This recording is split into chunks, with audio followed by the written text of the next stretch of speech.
A very warm welcome to the YouTube channel of the Green On Academy, which is a defense preparatory academy established in Dehradun, Uttarakhand.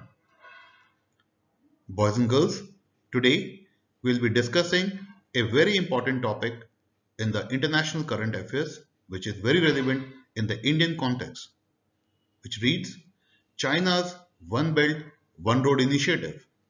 China's One Belt, One Road initiative has many names, which the Chinese government has changed from time to time based on its strategy for its implementation. It is also called the Border Road Initiative, Belt and Road Initiative, or One Belt, One Road Initiative, or the OBOR in short. Belt and Road Initiative is a global infrastructure development strategy adopted by the Chinese government in the year 2013 to invest in nearly 70 countries and international organizations. It is considered the largest infrastructure and the investment project in the history of mankind, covering more than 68 countries and which includes 65% of the world population and 40% of the global GDP. Viewers, let's understand the objectives behind China's One Belt, One Road initiative. First, construct a unified large market and make full use of both international and the domestic markets through cultural exchanges and integration to enhance mutual understanding and trust of the member nations, ending up in an innovative pattern and cycle with capital inflows, talent pool, and the technological database. To achieve the first objective of China's One Belt One Road initiative, the initial focus has been on the infrastructure investment, education, construction materials, and developing railways and highways with automobiles, real estate, power grid in the routes, along with the iron and the steel. The third objective is to develop renminbi as a currency of the international transactions, development of the infrastructure of the Asian countries along with the member nations, strengthening diplomatic relations while reducing dependency on the United States and creating new markets for the Chinese products, exporting surplus industrial capacities of the Chinese factories and integrating commodities rich countries more closely with the Chinese economy. The last objective of the China's One Belt One Road initiative is to develop internal state by building and stabilization of the ethnic unrest for its vast inland western regions such as Xinjiang and Yunnan, and by linking these less developed regions of the China with the increased flow of the international trade and thereby facilitating their closer economic integration with the China's heartland. As part of the initiative to connect China with the rest of the world, 6 economic corridors or belts and 1 maritime road has been identified. First, let's discuss the belts.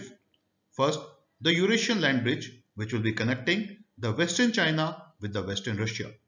Second belt, the China Central Asia and the West Asia corridor, which will be connecting West China with Turkey through West Asia. Third, China, Mongolia, Russia, which will be connecting the northern parts of China with the parts of the eastern Russia through Mongolia. Fourth belt, China, Indochina belt, which will be connecting South China with Singapore. Fifth, Bangladesh, China, India, Myanmar, which will be connecting China with the Myanmar. Sixth, the CPEC corridor, also called the China-Pakistan Economic Corridor, which will be connecting China with the Gwadar port in Pakistan. Sixth, in addition to the 6 economic corridors, there is one old maritime route which will be connecting the China's South China Sea with the Indian Ocean and the South Pacific Ocean. In addition to the 6 economic corridors and one maritime road, Russia and China have mutually agreed to develop an Ice Silk Road which will be connecting China with Europe via the North Sea in the Arctic Ocean. Viewers, The photograph shown on the slide summarize the economic corridors and the maritime route by which China intends to cover the rest of the world. The yellow route is the one which is the Silk Road, and blue route is the old maritime route by which China intends to connect to the rest of the world by South China Sea, Indian Ocean and the Pacific Ocean. To implement such a project requires a massive funding, and the funding is through the Silk Route Fund. In November 2014, Xi Jinping announced a US 40 billion development fund which would invest in businesses rather than lending money to the projects. Pakistan's Karot hydropower project, which is at a distance of 50 km from Islamabad, is the first project to secure the agenda of One Belt, One Road. In order to undertake and implement such massive projects on the economic corridors and the old maritime Silk Road, it is often in form of debts to the donor country. 60% of the lending from the Chinese bank is to the developing countries, wherein sovereign loans are negotiated bilaterally between the two companies and in secret. Loans are often backed by collaterals such as rights to mine, a port, or money. Critics have always used the term debt trap diplomacy to claim China's intention to extend excessive credit to a debtor country with alleged intention of extracting economical or political concession from the debtor country. In case where the loan exceeds and the debtor country is not able to obligate, the Chinese companies often take the control of the asset to include port or the infrastructure. Furthermore, the conditions of the loans are often not made public, and the loan money is typically used to pay the contractors from the Chinese company. Viewers, the word map shown on the slide reflects the Belt and Road Initiative investments made by China in the various countries in the world, along with the debt riskiness of that country. The area marked in red are the countries which are placed in high risk category, whereas marked in yellow are in the significant risk category, and the one in blue are the low risk category as part of the debt structuring and payment along with the interest back to the Chinese banks. China, in order to fuel its already shrinking economy, sees Africa and Europe as a potential market. China views Africa as an important market for the raw material supplier for its factories operating in its hinterland and a platform for the expansion of the new Silk Road. To substantiate, the coast of Africa are being explored. China's view Europe as a market for its finished products or the goods produced by its factories. China, in order to capture the African market with a ever-growing demand, is trying to explore the African coastline, wherein the Kenya's port city of Mombasa is being developed with rail and road connection to the capital Nairobi. A large port with 32 berths is being developed in Mombasa port, which will connect to South Sudan and Ethiopian markets. In Tanzania, China is developing a modern deep water port, a satellite city, and an airfield with an industrial area. China is developing a Teda Egypt special economic zone in the coastal town of Egypt. Further, to supply its project, it is constructing dams in the countries Zambia, Ethiopia, and Ghana. Furthermore, it is also constructing the tallest building of Africa called the Pinnacle Towers in Nairobi, Kenya. To connect with Europe, the China is building bridgeheads in the port city of Piraeus and developing port in the Portugal city of Sines and Adriatic logistic hub around the Trieste port. With this, let's take a closer look of the international viewpoint of the China's One Belt, One Road initiative. The Western countries view the project with the jaundiced eye and sees it as a means of increasing Chinese influence and strategic alliances in lieu of the depth in the developing countries of Africa and Europe. Some critics see it also as an engine for the creation of the new global growth by connecting and moving Asia, Europe, and Africa together. They also see it as a means of isolation of the US as the sole superpower, wherein 130 countries have issued endorsement to the Chinese project of One Belt, One Road initiative. China's One Belt, One Road initiative have found close allies and enemies with the changing global order. For example, Philippines, which was a historical US ally, has started supporting China in quest for its dominance in the South China Sea by adjusting its policy in favor of the Chinese claims against the development China has promised in Philippines.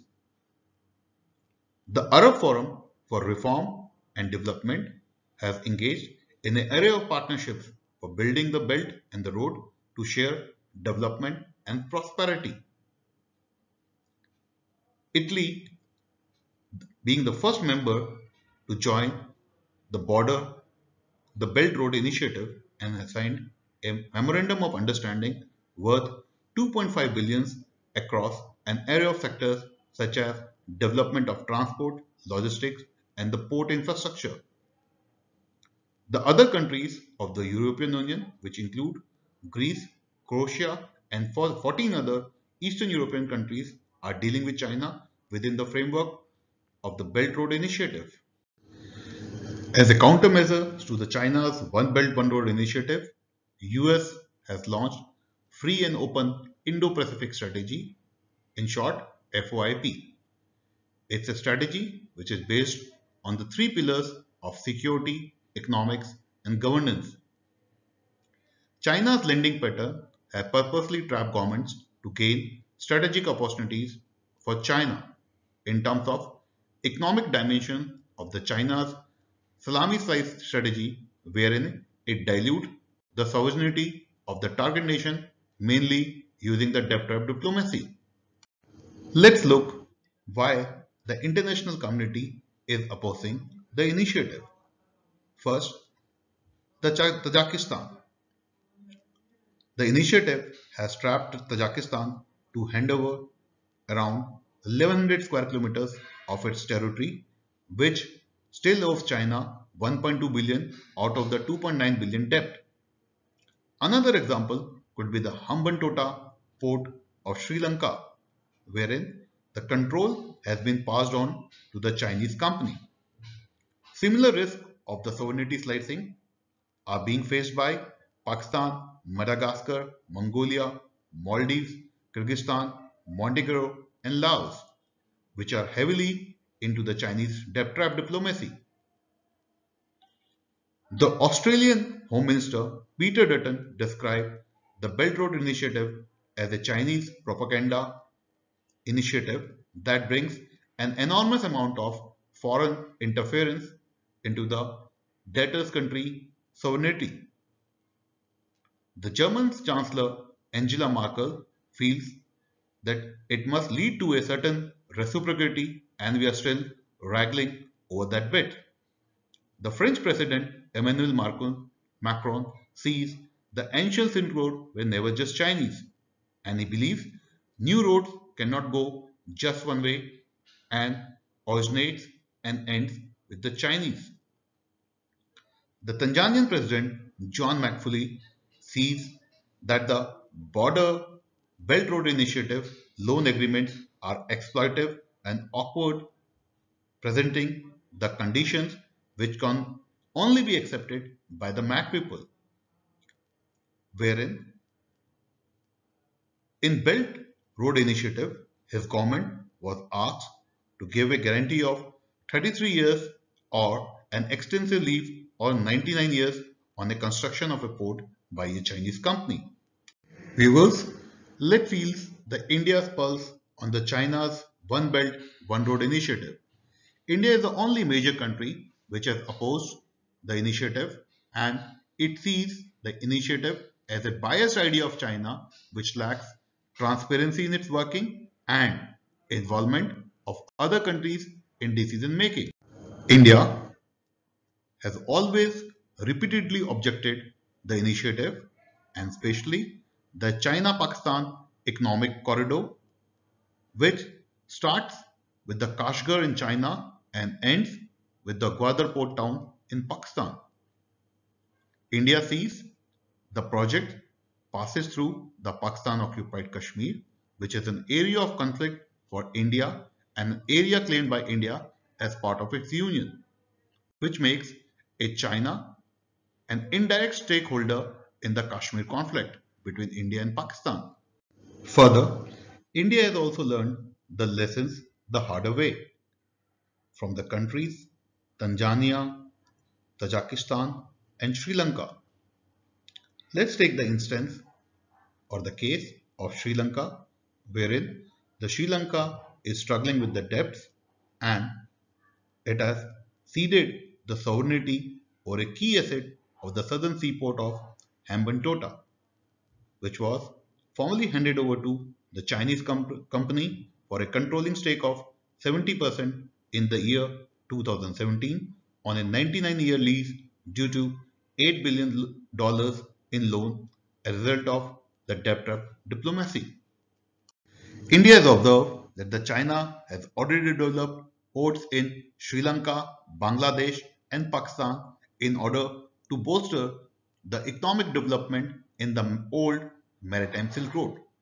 However, India sees this as a Chinese expansion in the area of Bay of Bengal and Arabian Sea as a disguise to its theory of string of pearls, which aims to engulf India along with the debt trap diplomacy of these countries. Very often, the countries wherein these ports or the infrastructure development has taken place uses the China card against India, as China has invested a huge amount of money which these donor countries are unable to pay with a huge margin of interest. One of the important corridors or the belt as proposed during the initiative was creation of the economic corridor of Bangladesh, China, India and Myanmar. However, due to India's refusal to participate in the first and the second forum of the One Road, One Belt initiative, the proposal has been dropped. India's main concerns were by developing this economic corridor, it may lead to ethnic insurgency in its northeastern areas. Second, it may promulgate terrorism, smuggling and cross-border human trafficking in its northeastern regions. However, the bright side of the things may lead to that it will yield economic growth of its northeastern region with a thriving economy due to the cross-border transport. However, if India decides to participate in the Chinese initiative of One Belt, One Road, it will definitely help India's border to develop better infrastructure and improve connectivity with its close neighbors. In order to counter Chinese initiative, India as a soft power diplomacy has projected a project Mosam, which aims to reconnect and re-establish communication links of the past or the old era between countries of the Indian Ocean and may lead to enhancing their cultural values.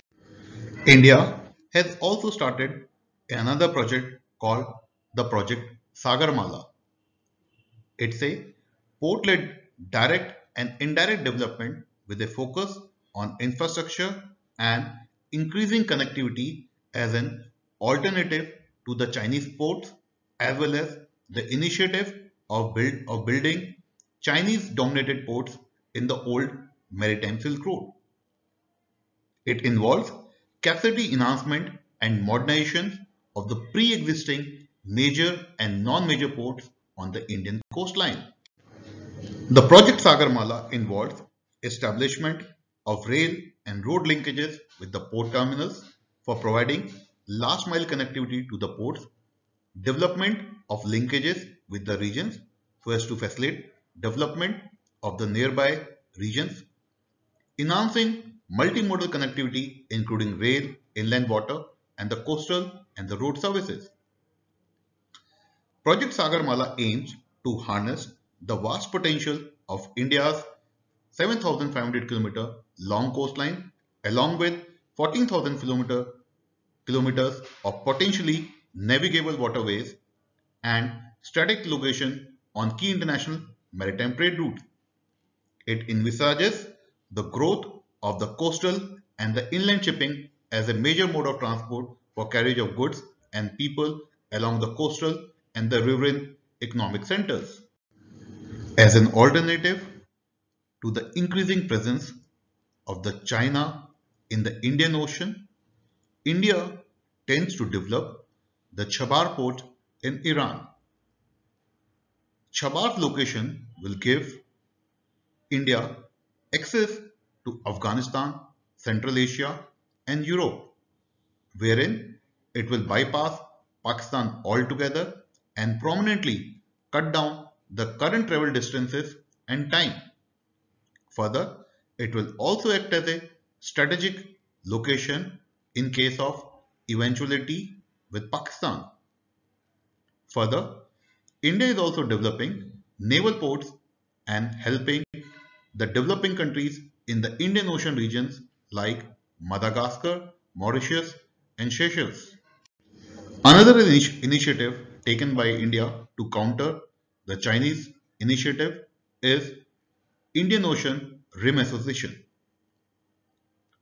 It focuses on promoting sustainable growth and balanced development of the region and the member states for economic cooperation in providing maximum opportunities for development in the shared interest and mutual benefits. The organization has identified 6 priorities areas, namely the maritime security, trade and investment facilitation, fisheries management, disaster risk reduction, academic and scientific cooperation, tourism and cultural exchanges, besides blue economy and women economic empowerment. India would like to use this opportunity to downplay the China's initiative of One Belt, One Road.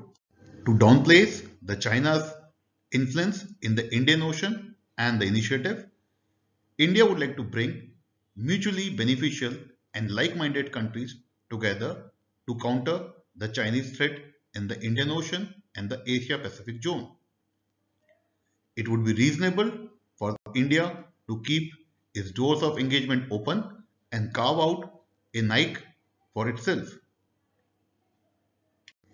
India is also presenting itself as an alternative to constraints China's initiative and taking along the like-minded countries of Japan, New Zealand, Australia and the US. India is also promoting its policy of acting east to augment connectivity within India and between India and other countries in the region so that the region develops with a fair and transparent business environment in the region. At the same time, India feels that the China's initiative is workable provided if the India's political and strategic concerns are met by China, in particular with its close ally Pakistan. It is also a fact that the BCM project, that is Bangladesh, China, India, Myanmar corridor, and the Asian Highway project will bolster development of the India's northeastern region. India is also observing that most of its neighbors, except the Himalayan kingdom of Bhutan, are actively taking part in the China's initiative, and India too is keen on increasing connectivity with its neighbor. However, the tense bilateral relations with China and its ally Pakistan garners deep mistrust, and ongoing military standoff and border conflicts keeps India on the edge. In the changing global order, with increased influence of China on the world affairs and in particular the Indo-Pacific Ocean, India is concerned over Chinese strategic intentions in South Asia and Indo-Pacific region, which makes India joining the Chinese initiative impractical for the time being. With this as a backdrop, India would like to keep his card close to her chest and wait for the next move of China. Dear viewers, we have also made a series of sessions as part of international current affairs topics on China, which are current in context and generally asked in all the competitive exams. To name a few, we have made sessions on the importance of the South China Sea, China, string of pearls, third, India checkmates China, and emergence of China as a superpower. With this, we conclude our session. Keep watching our videos. Jai Hind.